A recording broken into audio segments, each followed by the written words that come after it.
Doctor Himanta Biswa শৰ্মাৰ দ্বিতীয়টো কাৰ্যকালৰ আজি মন্ত্ৰীসভাৰ সম্প্ৰসাৰণ হৈছে আৰু এই মন্ত্ৰীসভাত দেখা গ'ল যে আজি অলপ দিনৰ পৰা বিগত বিধানসভাৰ যি অধ্যক্ষ বিশ্বজিৎ দৈমাৰী তেখেতৰ ওপৰত বিভিন্ন ধৰণৰ তেখেতৰ লুণ্ঠন ৰাজ তেখেতৰ বিভিন্ন দুৰ্নীতি অনিয়ম এইবিলাক বিস্তৃতভাৱে বিভিন্ন সংবাদ মাধ্যমত প্ৰচাৰ হৈ আছিল আৰু সকলোৱে ভাবিছিল মানুহে ভাবিছিল যে এনে এজন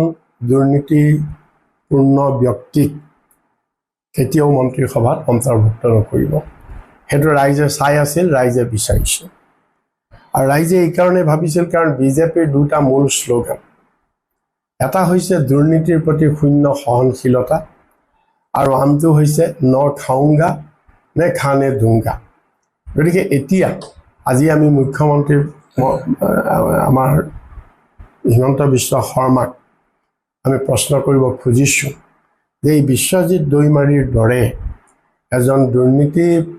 লুটুৰি পুটুৰি খাই পুজ যোৱা এজন ব্যক্তিক এজন বিধায়কক আজি মন্ত্ৰীসভাত তেওঁলোকে পুনৰ অন্তৰ্ভুক্ত কৰাটো এইটো স্পষ্ট হ'ল যে বিজেপিয়ে শূন্য সহনশীলতা দুৰ্নীতিৰ কেৱল এটা শ্লোগান বিজেপিয়ে আজি মুখ্যমন্ত্ৰীৰ নাকৰ তলতেই আজি গোটেই দুৰ্নীতি হৈছে আৰু যিমান দুৰ্নীতি হৈছে মুখ্যমন্ত্ৰীৰ জ্ঞাতসাৰেই হৈছে তেওঁ অজ্ঞাতে কেতিয়াও এইটো কৰিবলৈ সাহস নকৰে বিশ্বজিৎ দৈমাৰীয়ে আৰু দ্বিতীয় কথাটো হৈছে যে এই গোটেই বিজেপি চৰকাৰখনে আজি দুৰ্নীতিত নিমজ্জিত হৈ আছে ইয়াৰ আগত আমি বিভিন্ন তেওঁলোকৰ দুৰ্নীতিৰ কথা কৈছিলোঁ মুখ্যমন্ত্ৰীৰ মাটিৰ দুৰ্নীতি তেওঁৰ পত্নীৰ মাটিৰ দুৰ্নীতি সম্পত্তিৰ দুৰ্নীতি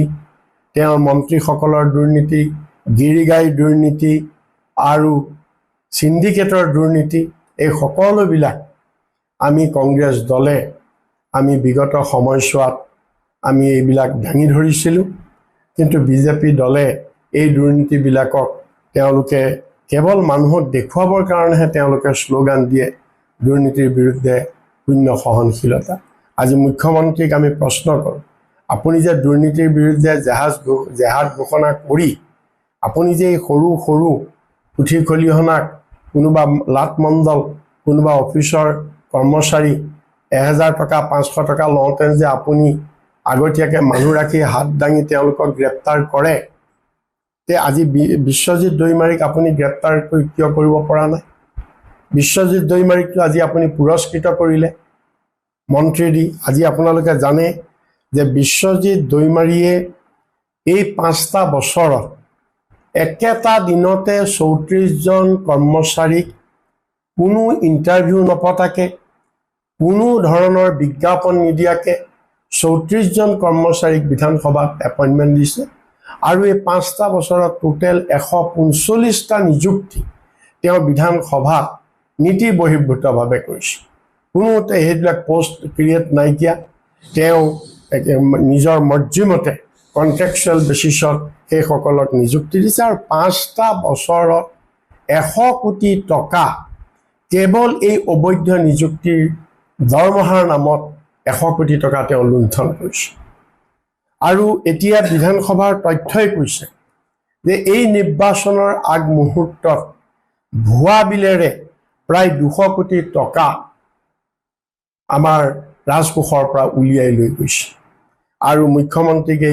আমাৰ বিশ্বজিৎ দৈমাৰীক এই কামত সহায় কৰিছে তেওঁৰ দুগৰাকী OSD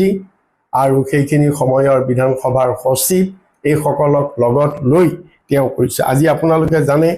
যে কেৱল এনেকুৱা দুৰ্নীতি হৈছে যে বিধানসভাত এইটো আশ্চৰ্যজনক কথা গোটেই ঘৰ পকাৰ ঘৰ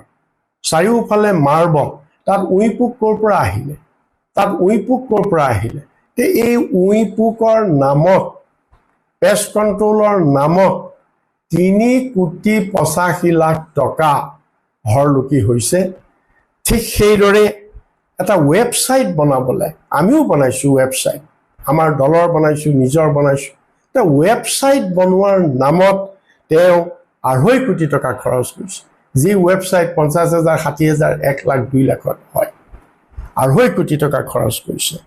দুখন ভেনিটি ভেন কিনিলে, বিভিন্ন ধৰণৰ জাবৰ নিষ্কাশনৰ গাড়ী কিনিলে, এইবিলাক এতিয়া সুসূত্ৰ নাই। এতিয়া বিধানসভাত এইবিলাক সুসূত্ৰ নাই। তেওঁ 5টা বছৰত 36 বাৰ তেওঁ বিদেশ ভ্ৰমণ কৰি তেওঁ টকাৰ খৰচ কৰিছে। ঠিক সেইদৰে কম্পিউটাৰ 60,000 টকা, এটা 60,000 টকাত অতি উৎকৃষ্ট মানৰ কম্পিউটাৰ পায়। তেওঁ কিন্তু এই কম্পিউটাৰ, এটা কম্পিউটাৰত 2.5 লাখ টকাকে দেখুৱাই এই টকা হৰলুকি কৰিছে। তাৰ উপৰিও যে আপোনাৰ 126জন বিধায়কক ৰূপৰ পদক দিয়াৰ নামত 15,7 লাখ টকা আত্মসাৎ কৰিছে। গতিকে আৰু এনেকুৱা বহুত দুৰ্নীতি, আৰু সময় যোৱাৰ লগে লগে আৰু বহুত দুৰ্নীতি পোহৰলৈ আহিব। আমাৰ কথা হ'ল, আমি কংগ্ৰেছ দলে দাবী কৰিছোঁ যে এনেকুৱা দুৰ্নীতিগ্ৰস্ত ব্যক্তিক মুখ্যমন্ত্ৰীয়ে মন্ত্ৰিত্ব দিব নালাগিছিল। তেওঁ মন্ত্ৰিত্ব দি প্ৰমাণ কৰি দিলে যে বিজেপিৰ দুৰ্নীতিৰ প্ৰতি শূন্য সহনশীলতা, সেইটো হৈছে এটা মানুহক দুৰ্ভগ বনোৱাৰ এটা শ্লোগানৰ বাহিৰে আন নহয়। আমি ইয়াৰ ওপৰত এটা উচ্চ পৰ্যায়ৰ তদন্ত আমি দাবী কৰিছোঁ। আমি বিধানসভাই ডেফিনেটলি, আমাৰ বিৰোধী দলে ডেফিনেটলি সদন কমিটিৰ যোগেদি তদন্ত দাবী কৰিব। আমি এক উচ্চ পৰ্যায়ৰ তদন্ত দাবী কৰিছোঁ। আৰু অসমৰ ৰাইজৰ দুখ কষ্টৰে উপাৰ্জিত এই টকা, কৰ কাটলৰ টকা বিশ্বজিৎ দৈমাৰী আত্মসাৎ কৰাৰ কাৰণে, আৰু বিশ্বজিৎ দৈমাৰীৰ লগত যিসকল জড়িত আছে সেই সকলোকে উপযুক্তভাৱে শাস্তি দিয়াৰ আমি দাবী জনাইছোঁ। যিকোনো খবৰৰ বাবে যোগাযোগ কৰক আমাৰ এই নম্বৰত 9181 307 2221।